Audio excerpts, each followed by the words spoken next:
This week at Bungie, we have got an absolutely massive sandbox-filled TWAB. Filled with incoming changes for future seasons, an entirely new stat breakdown, as well as some major sandbox changes involving exotic changes, weapon changes, perk changes, stat changes, ability changes, and even more.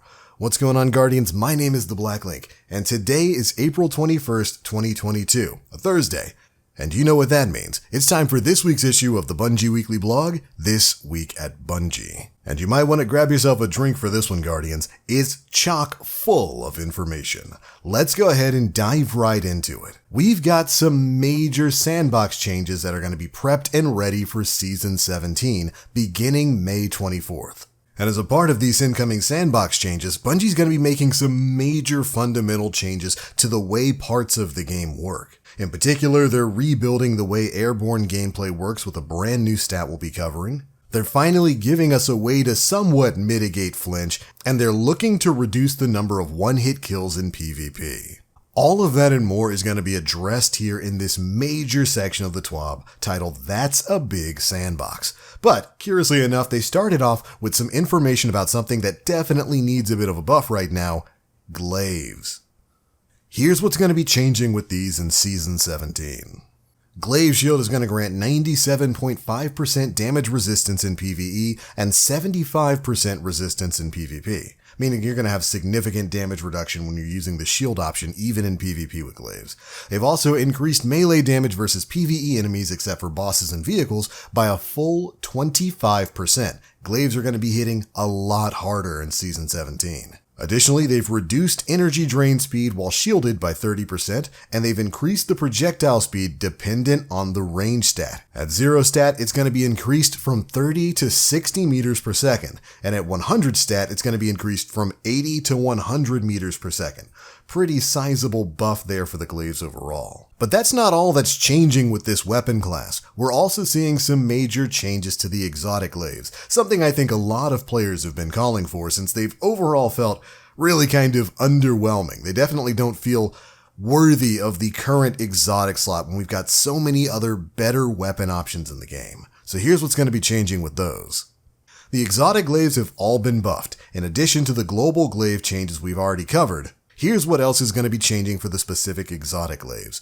For the Titan Glaive, Edge of Action, players now gain a Void Overshield while inside the bubble. Helm of Saint 14 now applies to this bubble as it does for Ward of Dawn.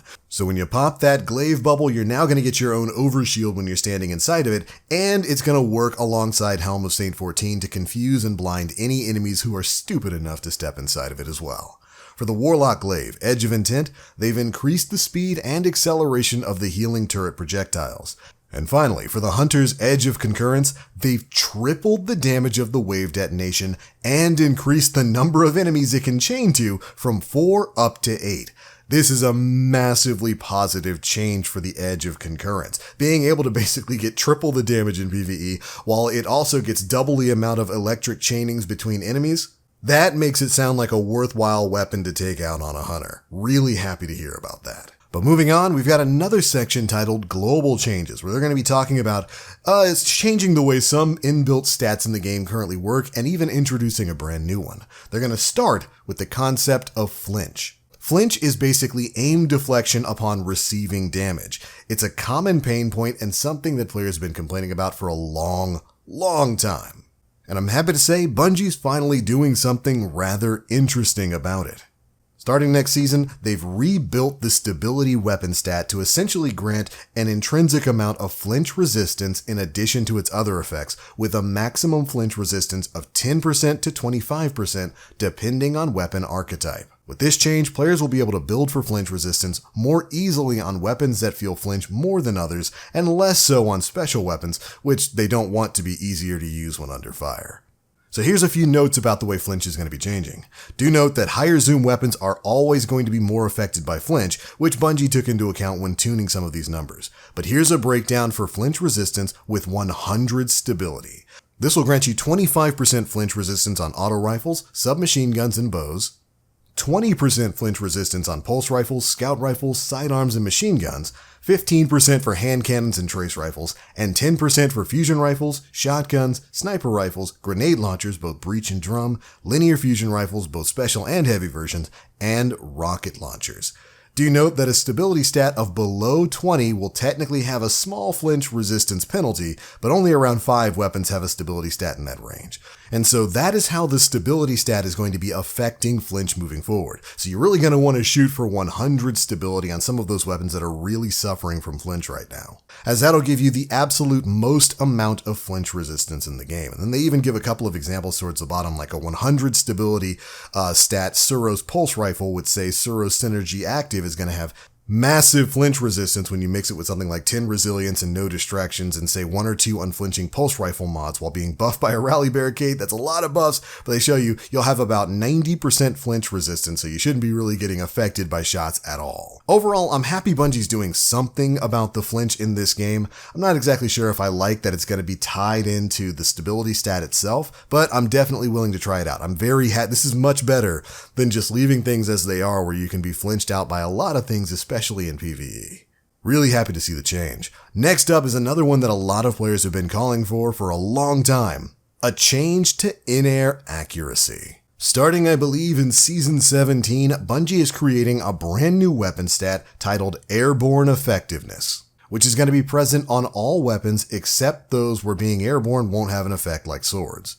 This new stat is going to completely affect the way the in-air accuracy penalty works and whether or not you're going to have an aim assist debuffed in the air as well. And they give us a quick rundown of it.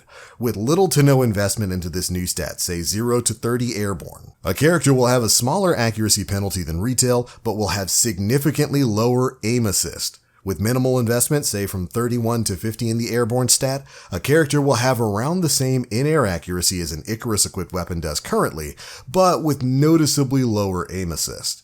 And with substantial investment, say 51 to 70 in the airborne stat, a character will have better accuracy than retail weapons with Icarus, with fewer misses due to randomness, but with a slightly reduced aim assist stat. And then with specialized investment, if you're in that 71 to 99 in the airborne stat, a character will have no airborne accuracy penalties, but with very slightly less aim assist. And with full investment, 100 in the airborne stat, a character will have 0 airborne accuracy penalties and the same aim assist they would always have. So you're basically eliminating the debuffs there. This is an interesting change. I like that Bungie's basically adding this into a stat that we can directly control. I understand that they wanted to move away a bit from the in-air randomness penalty that you get. I've always hated that sort of thing, and they're kind of trying to trade it off with giving you less of that in-air randomness, but knocking down your aim assist a bit more. So that if you're accurate in the air, you're not going to be getting, into a fight with the game that's trying to make you not hit your targets when you're in air. I would still just prefer they would just remove that in-air randomness entirely and just take away all aim assist when you're in the air. Get rid of the weird in-air debuff that the game gives you and just let people rely upon their own aiming skill. But I think this is still a step in the right direction, and I'm looking forward to playing around with this new stat. But there are going to be some nuances to this. This is at first going to be added as a hidden stat like aim assist is, so you won't be able to see it in game, but if you look in the API or in websites that use the API like DIM, you'll be able to see the stat there. But starting in Season 18, all of the previously hidden stats are going to be available on the weapon inspection screen, which I very much appreciate. And this stat is going to influence several aspects of airborne gunplay, which Bungie details out in extreme specificity in the TWAB itself. But what it all mostly breaks down to is this.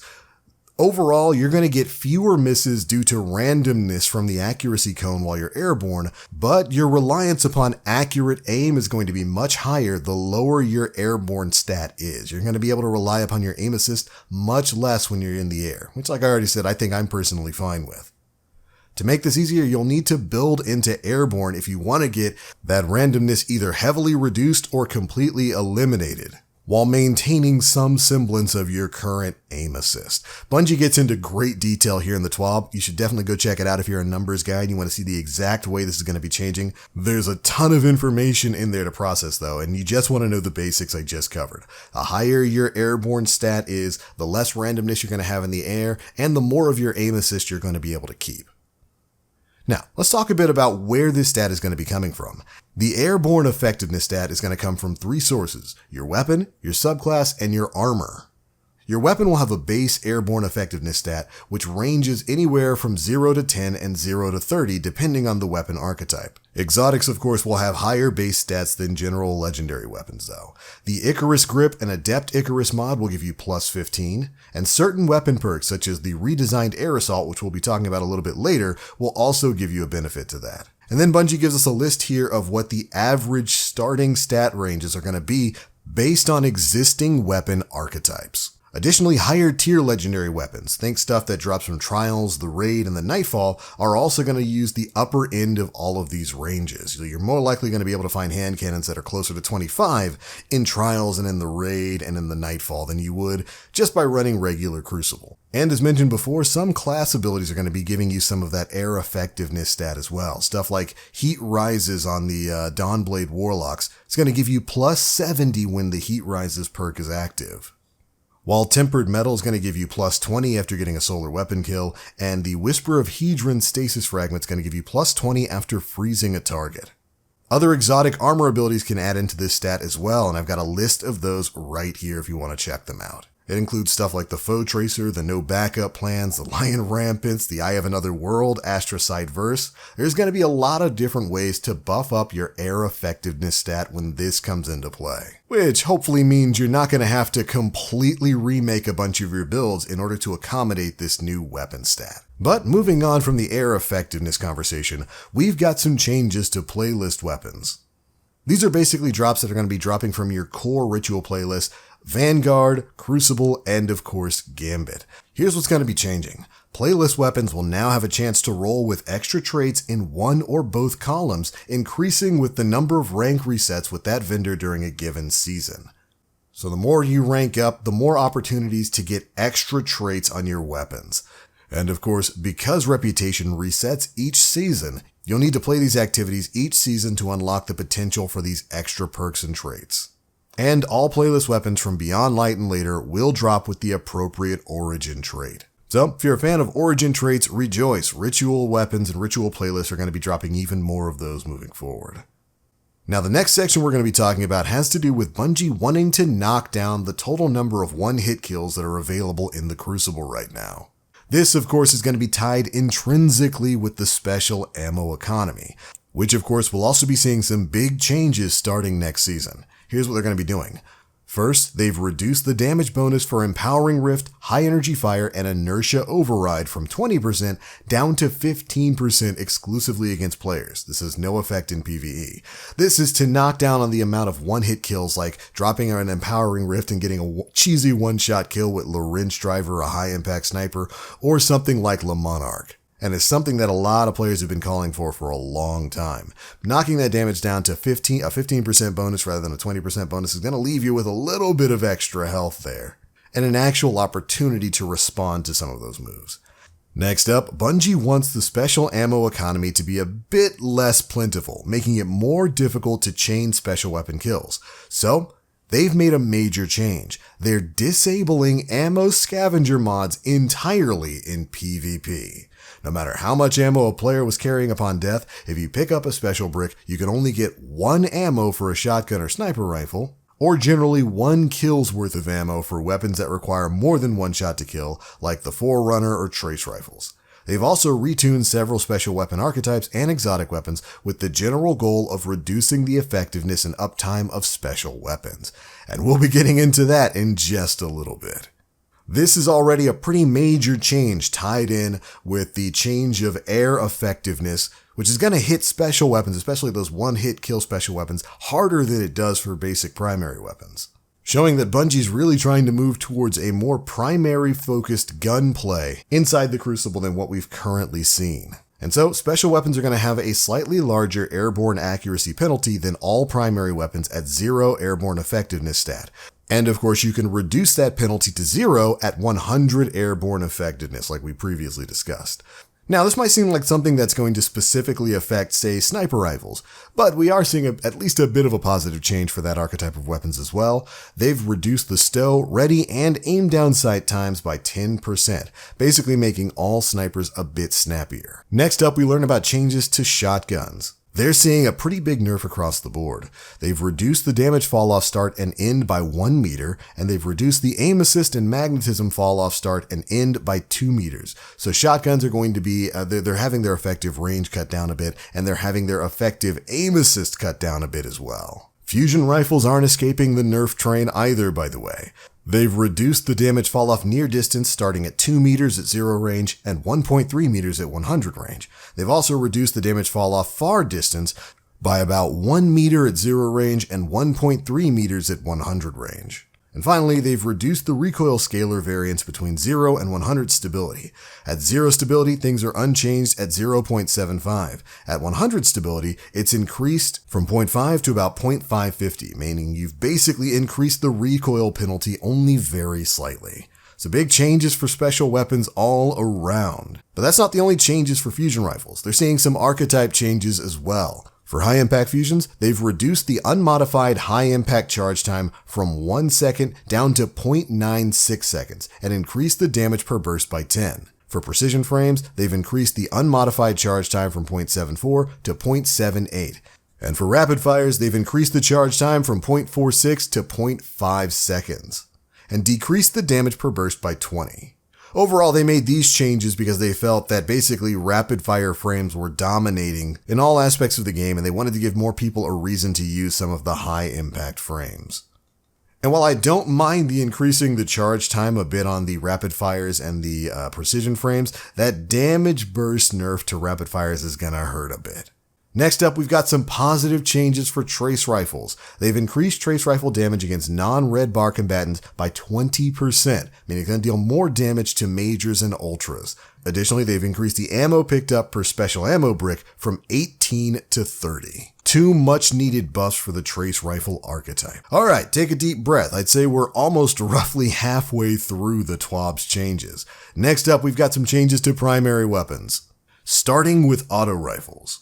They've increased the damage fall off near distance by about 0.75 meters. So you should be getting a bit more effective range with your auto rifles. Next up, pulse rifles are seeing a change. They've increased the damage fall off near distance based on the range stat. At 0 range, it's been increased from 15 to 16 meters, and at 100 range, it's been increased from 22.5 meters to a full 24 meters. Additionally, they've increased the damage per bullet for lightweight frame pulse rifles, that's the 450 RPMs, up from 15 to 16. That's the body shot damage. Precision damage has been bumped up from 24.75 to 26.4. This won't change the optimal time to kill in PvP, but it will reduce the number of crits required to secure the kill there. Interesting changes overall. Next up, we've got some pretty big changes to the submachine gun weapon class.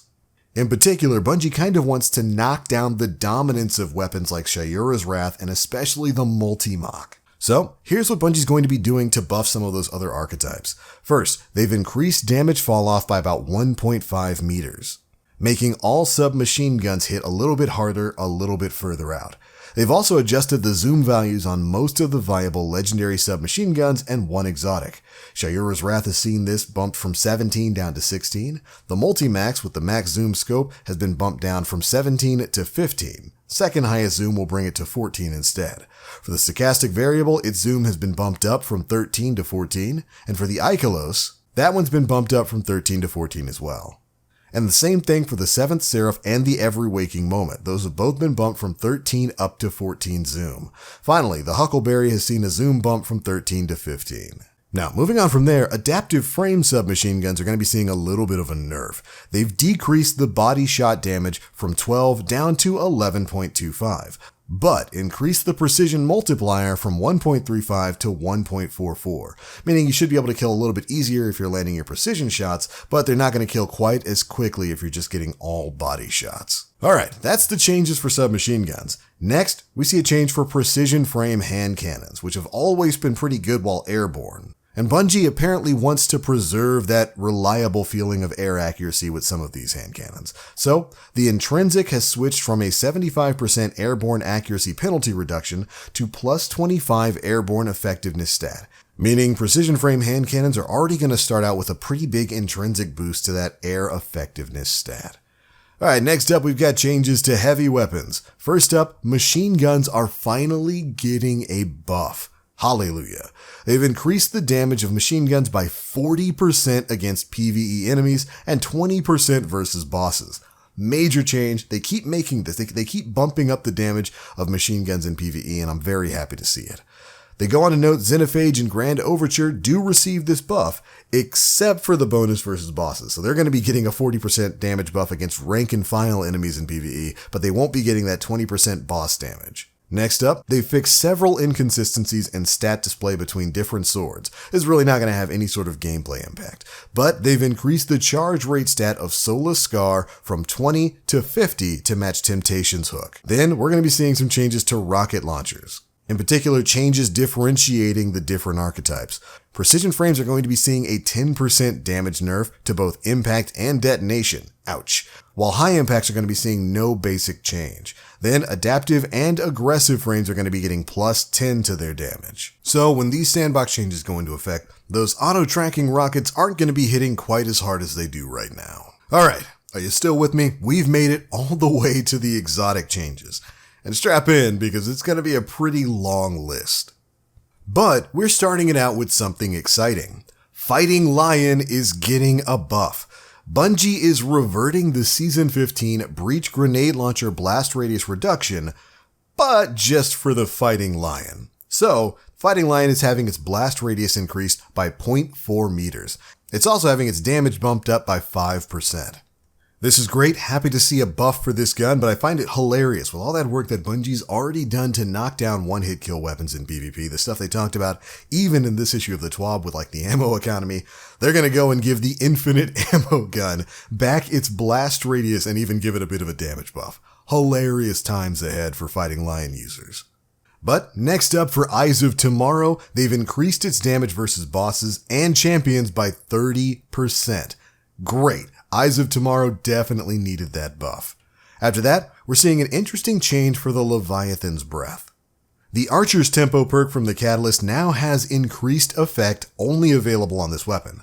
The standard draw time scaler for Archer's Tempo is usually 0.75 times. It is now 0.5625 times on Leviathan's Breath, meaning you're basically going to be able to draw even faster than you can with Archer's Tempo on other bows. They've also added a small delay before detonation on champions, mini-bosses, and bosses. This allows the impact to stun an unstoppable champion, and then the detonation to actually deal the bonus damage against that stunned champion. As it is right now, Leviathan's Breath could be a little bit aggravating if you're using it against an unstoppable, because the entire shot and detonation would have to be used to stun that champion, and then by the time you draw another shot with Leviathan's Breath, they have usually broken out of it and aren't getting that bonus damage anymore. This is going to take care of that, so the initial impact is going to cause the stun, and then the detonation is going to get the benefit of the bonus damage on that stunned champion.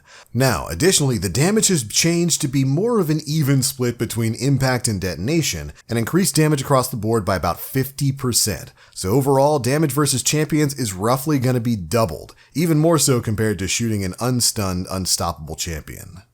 Good stuff all around. Next up, the Huckleberry. They've increased the zoom stat on this weapon from 13 to 15 as we discussed before. After that, we've got changes for Xenophage. And much like the Fighting Lion, Bungie's going to be pulling this weapon back a bit towards the way it used to perform. They've increased the rate of fire on this weapon from 100 RPM up to 120 RPM. They've also reduced the damage per bullet back to match the previous performance of this weapon. And of course, it's not going to benefit from the overall Season 17 machine gun damage buff versus bosses, but it will benefit from that 40% damage bonus against rank and file enemies. After that, a change I know a lot of you have been waiting for. Le Monarch is getting a change. We've already talked about some of the combinations being nerfed, with high energy fire and of course an empowering rift, but here's what they're doing specifically with the weapon. They've reduced the poison tick damage versus players by 25%. That's a major reduction in that damage. And they've changed the poison damage type from burn over to poison, though that isn't going to really mean much gameplay wise.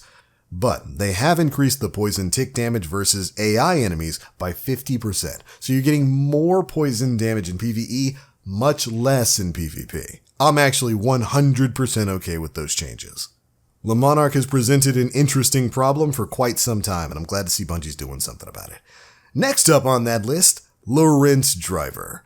Bungie's going to be reducing the body shot damage against players by 20%. This will also prevent it from being a one-hit kill with a body shot while in an empowering rift combined with that change. Additionally, body damage reverts to old behavior when you're in the weapon's damage mode, once you've picked up those tags and gotten yourself that bonus damage.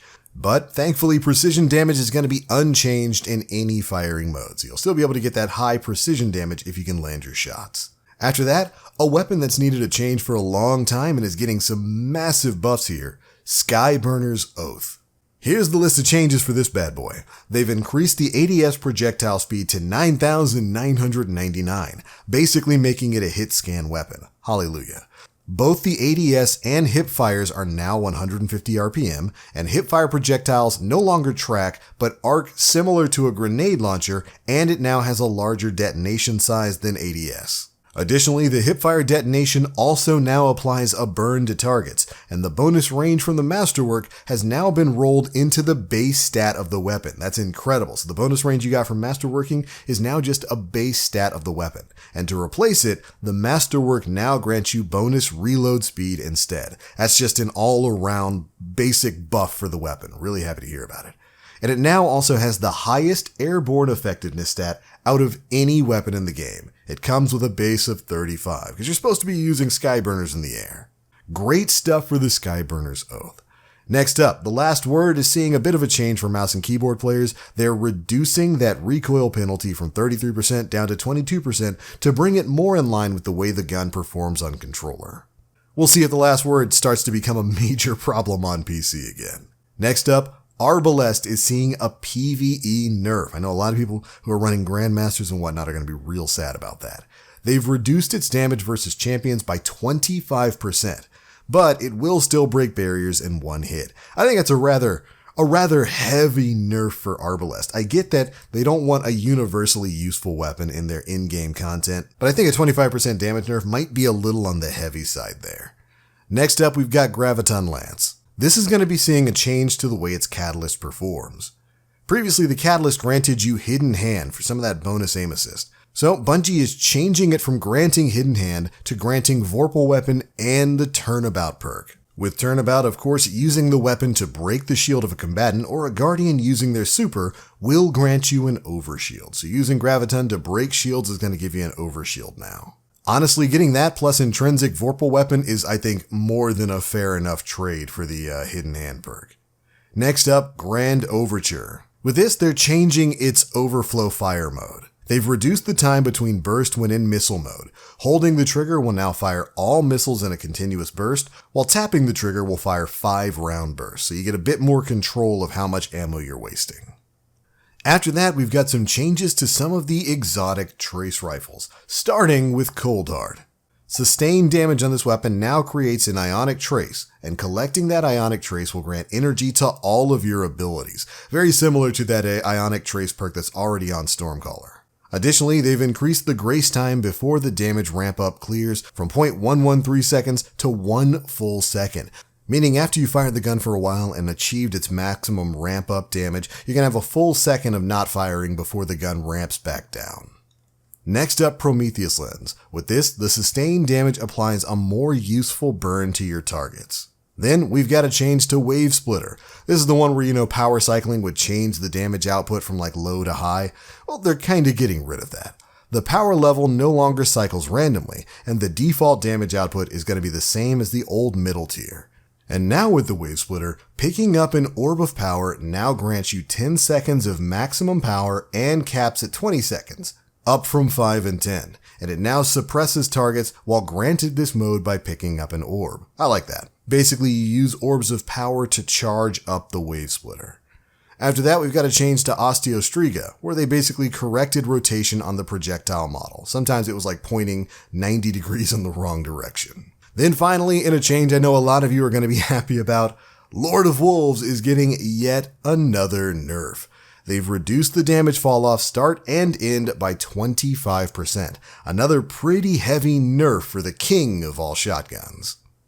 Okay, now that the exotic changes are done, we've got perk changes, and I promise we are almost done. I'm going to go through these fairly quickly. First up, Snapshot Sights is seeing a bit of a nerf because Bungie thinks too many people are using it. So they've increased the ADS animation speed scaler from 0.5 to 0.75 for special ammo weapons, while primary ammo weapons are unchanged. Basically, you're going to ADS a little bit slower with Snapshot Sights now. Opening shot is getting some changes for shotguns in particular. They've removed the damage fall-off scaler and increased the range stat bonus from plus 20 to plus 25. So rather than the weapon giving you massively increased damage fall-off, it's just going to give you a flat range boost. Now, other stats from this perk are going to be unchanged. Plus 20 to aim assist, 5% reduced accuracy cone angle, and 10% reduced accuracy cone growth are all still going to be a part of the weapon perk. Next up, Full Choke, which Bungie refers to as a magazine perk, but is actually a barrel perk.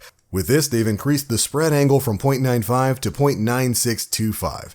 Basically making it so that it narrows your spread just a little bit less. Then we have the opposite for Smoothbore. They've reduced the spread angle scaler from 1.1 to 1.075, so it's going to widen your damage spread just a little bit less. After that, Desperado's seeing a change because Bungie wants to add it to more weapons. Happy to hear that. They've increased the fire recovery scaler from 0.415 to 0.7. Basically, that slows down the firing rate boost that you get when you activate Desperado. They've also reduced the duration from 7 seconds to 6 seconds and added a timer to the buff text.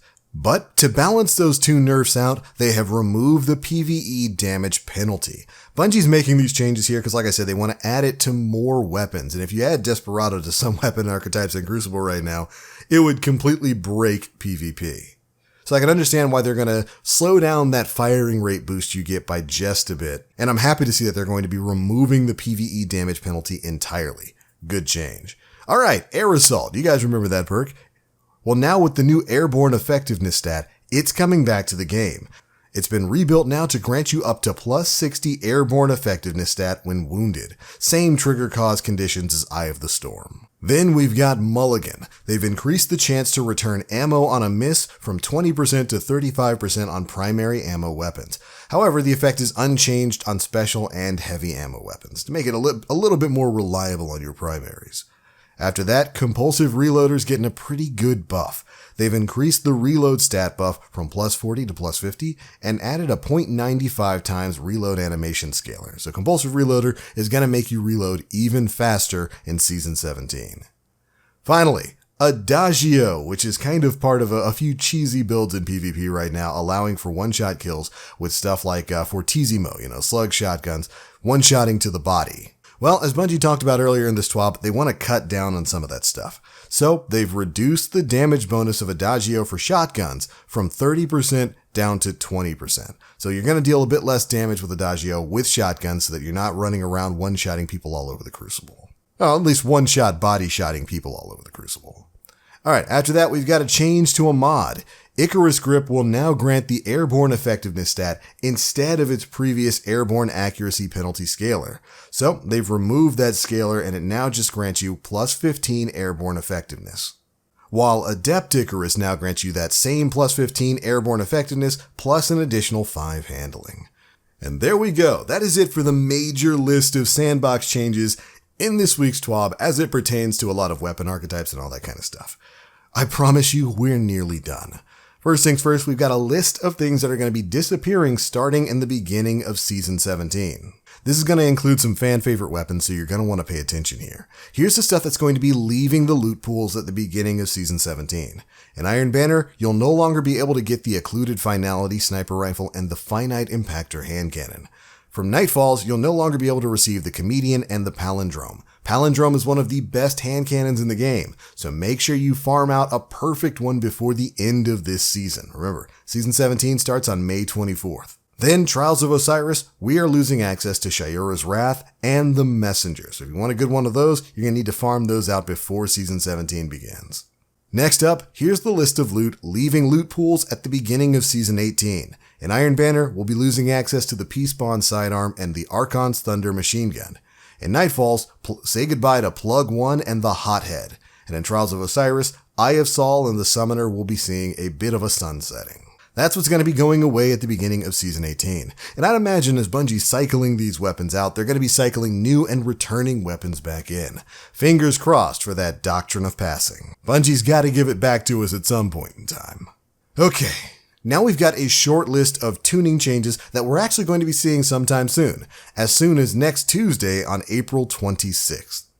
And this one's going to address some of the most annoying things going on in Crucible right now. In particular, Axion Bolt has had its base cooldown increased from 91 seconds to 152 seconds.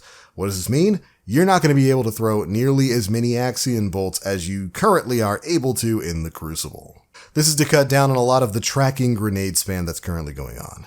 For Titans, the Titan Barricade base cooldown when the Bastion Void aspect is equipped is now 82 seconds, up from 53 seconds.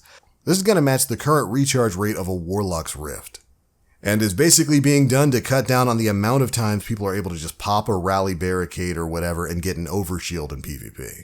Next up, Offensive Bulwark now provides 60% less bonus grenade energy regeneration in PvP game modes. Whew, that's a pretty big hit to that grenade energy regen.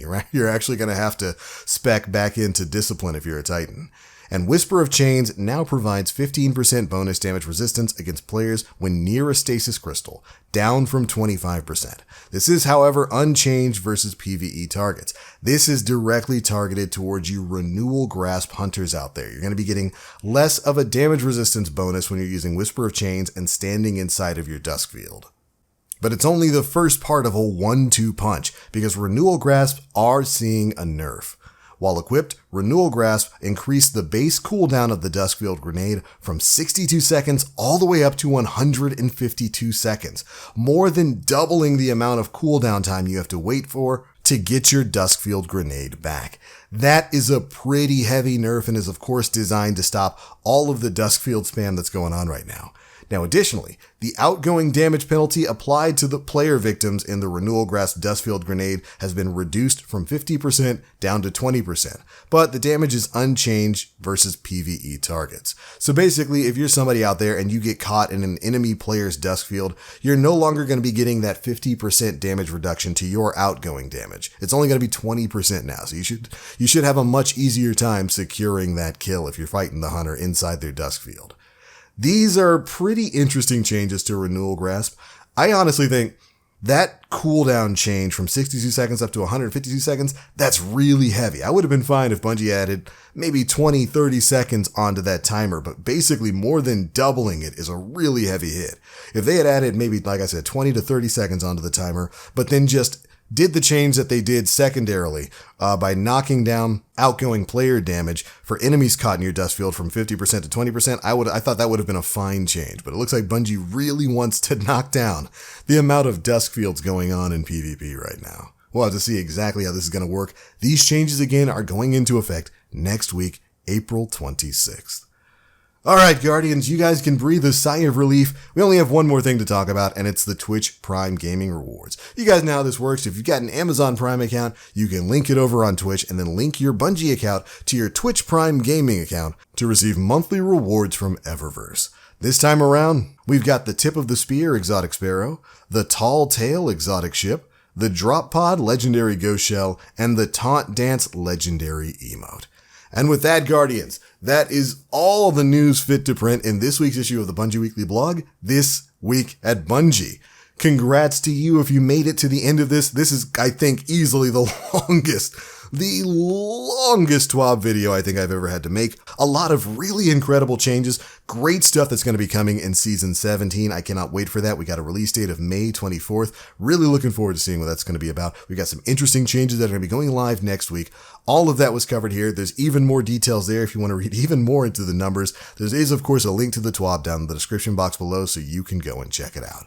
But that's the news. Those are my thoughts. Be sure to leave me yours down in the comment section below. And if you made it to the end of this, I want you to do something for me.